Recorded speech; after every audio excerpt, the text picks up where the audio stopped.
여러분 안녕하세요. 부동산 보수칠성 김하인쌤입니다. 민법 달고나 팔레트 강을 시작하겠습니다. 학습자료는 네이버밴드에 올려드리고 있습니다. 시작 전에 구독, 좋아요 꼭 누르고 시작해주세요. 이 시간엔 달고나 제9강입니다. 이제 계약법 하고 있습니다. 임대차에서 31번입니다. 유익비 상환 청구에 관해서 민법 626조 제2항은 자, 다운표 잘 보세요. 임차인인 유익비를 지출한 경우에 임대인은 임대차 종료 시 그 가액 증가가 현존한 때에 하나요. 첫 번째가 임차인의 지출한 금액이나 그럼 두 번째 그 증가액을 상환해야 된다고 규정하고 있으므로 얘가 사선을 끊어요. 아까 법조문 626조 2항 보셨죠? 거기서 선택권자가 있습니까? 그 31번 셋째 줄. 아까 첫 번째가 임차인의 지출한 금액이나 또는 그 증가액을 임대인이 상환해야 되는데 둘 중에 하나 누가 선택하죠? 법에 없습니다. 법에 없어요. 없잖아요. 그러니까 우리 판례가 임대인이 선택한다는 게 판례입니다. 다음 사선 뒤에 유익비 상환 범위는 임차인이 유익비로 지출한 비용과 현존하는 증가액 중 다음 밑줄 누가 선택해요? 임대인이 선택합니다. 그러니까 법이 없잖아요. 분명히 법이 없어요. 그러니까 판례가 임대인이 선택해 라고 한 겁니다. 아직 우리 시험이 안 나왔습니다. 주택관리사 이미 나왔습니다. 다음 32번 부속물은 강행 규정이죠. 따라서 부속물 매수 청구권을 폐지해 포기하는 특약은 임차인의 불리해서 무효가 됩니다. 다음 중축이 나오면 원칙 특별한 사정이 없는 한 독립성이 없습니다. 기존 건물이 부합돼요. 그러니까 독립성 없으니까 이건 애초에 부속물이 아닙니다. 부속물은 독립성 있잖아요. 그래서 중축은 원칙적으로 부속물이 아니에요. 그럼 이건 유익비 같은 비용 청구입니다. 그럼 비용 청구로 임의 규정이죠. 그래서 포기 약정 가능합니다. 그럼 33번 건물 자체의 수선 내지 수선 또는 증개축 부분은 특별한 사정이 없는 한 그 말이 원칙적으로 건물 자체의 구성 부분을 이루고 독립된 물건이라고 보이지 않으므로 임차인의 부속물 매수 청구권 대상이 될 수 없다. 이게 판례입니다. 그러니까 중축은 원칙 독립성 없어요. 그러니까 부속물 매수가 아닙니다. 이건 유익비 비용 문제예요.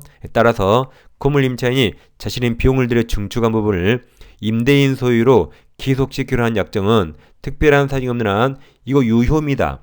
그러니까 비용 상환 청구권 포기 가능하죠? 포기 약정으로 유효함으로 그 약정이 부속물 매수 청구권 아니에요. 그러니까 그걸 포기하는 약정 아닙니다. 약정으로 강행 규정 아니에요. 반하여 무효 아니에요. 무효라고 할 수 없고 뭐든지 다 아니다 말이죠. 그다음 또한 그 증축 부분에 원상회복이 불가능하다 해서 유익비 상환도 청구할 수 없습니다. 왜 못해요? 아까 포기 약정했으니까.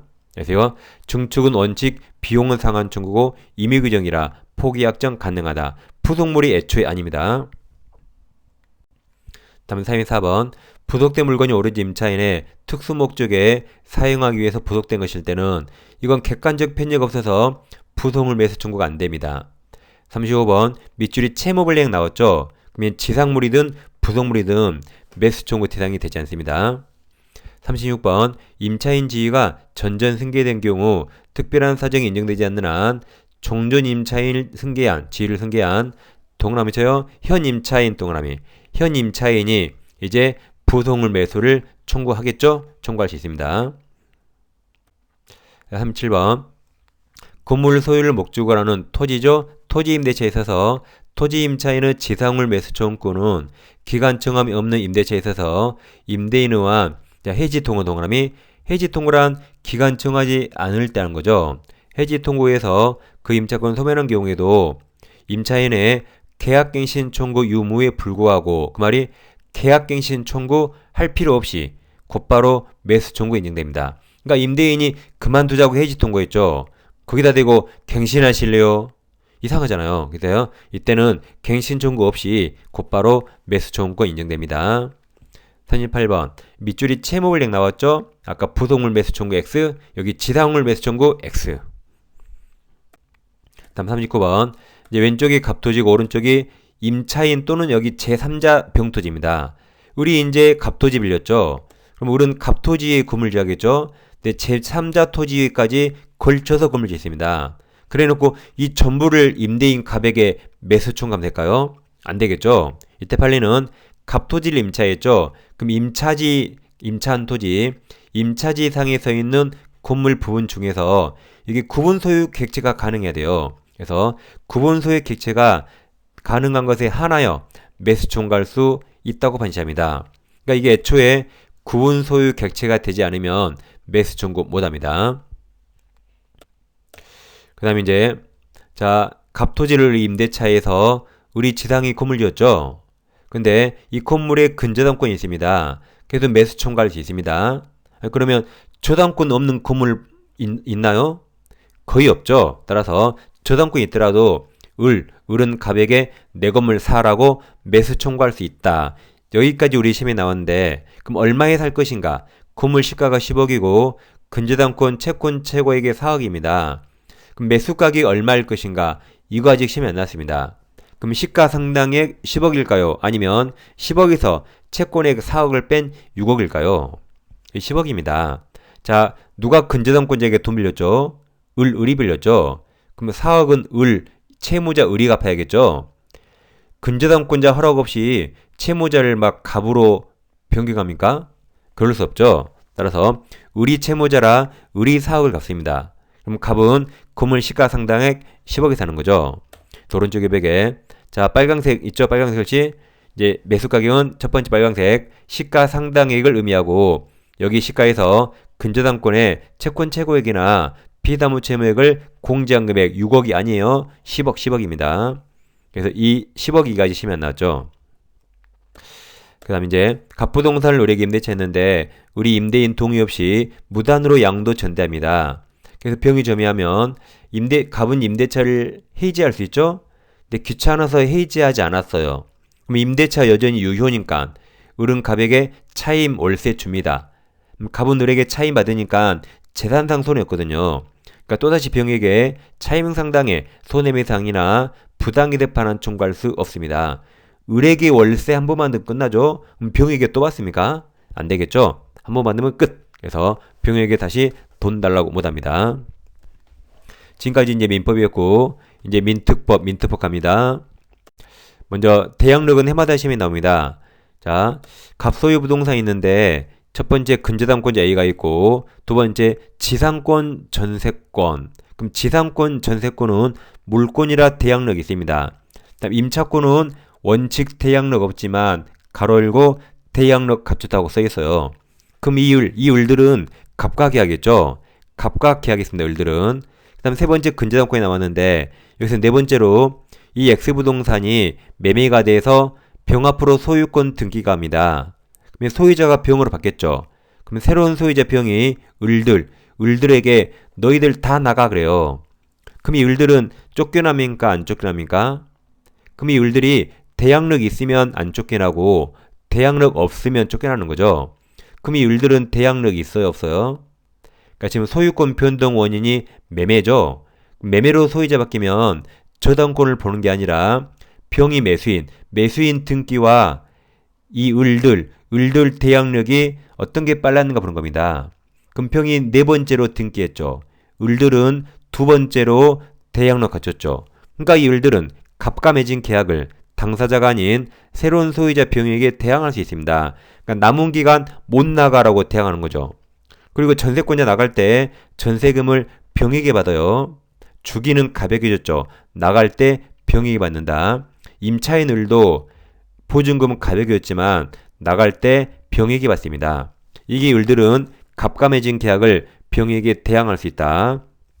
그 말은 양수인 병은 갑지위를 승계하는 겁니다. 그래서 을이 대항력 있다 같은 말이 양수인이 양도인 갑지위를 승계한다고 표현합니다.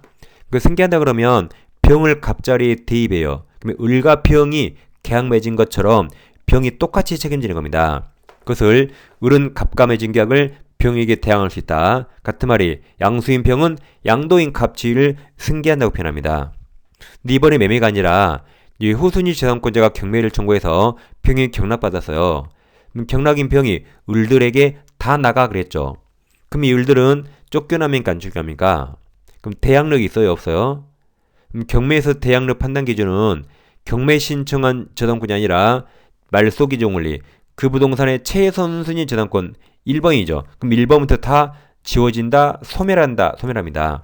그러니까 이 을들은 경매에서는 저당권 아래에 있으니까 대항력이 소멸합니다. 그래서 병에게 대항할 수 없다. 그래서 병이 나가 그러면 을들은 다 쫓겨납니다. 그 나갈 때 전세금과 보증금은 경락대금에서 우선 변제받고 나가는 거죠. 그래서 이 을들은 쫓겨납니다. 그럼 이렇게 병한테 대항할 수 없죠. 그럼 이때는 양수인 병은 양도인 갑 지위를 승계하지 않는다고 표현합니다. 다시 외우세요. 대항력 있다가 양수인이 승계한다. 대항력 없다는 양수인이 승계하지 않는답니다. 그래서 매매와 경매 다릅니다.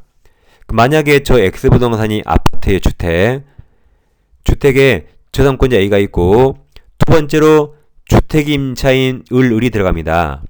그럼 주택임차인 을이 대항력 갖췄어요. 그런데 매매로 집주인 바뀌면 임차인 안 쫓겨나요. 대항력 있습니다. 경매에 나오면 쫓겨납니다. 대항력 소멸하니까. 그러니까 임차인들은 내가 살고 나갈 때까지 이 주택에 경매가 안 나오기를 밤마다 기도를 해야 돼요. 경매에 나오면 쫓겨납니다. 그래서 매매와 경매가 다르다. 그래서 다시 대항력이란 승계한다. 양수인이 양도인지 승계한다 그랬죠. 그럼 갑소유 주택을 을과 임대차입니다. 계약기한 2년에 보증금 3억을 제공해서 임차인이 임차권을 취득하고 대항력 취득했어요. 그럼 임차인은 아직 3억 달러 못하지만 임대차가 끝나면 보증금은 3억 받을 채권이 있습니다. 근데 한편 병이 을의 채권자인데 을이 돈 안 갚으니까 병이 을의 보증금 반환 채권을 가압류했습니다. 그럼 을은 병이 채무자인데 자 갑과 을 보세요. 갑과 을. 갑과 을 중에 누가 보증금 내줄 채무자죠? 갑이죠. 근데 병이 그걸 가압류했으니까 병이 갑을 보기에 갑이라는 사람은 내 채무자 을에게 보증금을 반환할 채무자입니다. 그 자를 제3채무자랍니다. 제3취득자 아니에요. 제3채무자입니다. 여기서 이제 주택이 정한테 팔려서 양도해서 등기가 되면 아까 대항력이 있다가 뭐였죠?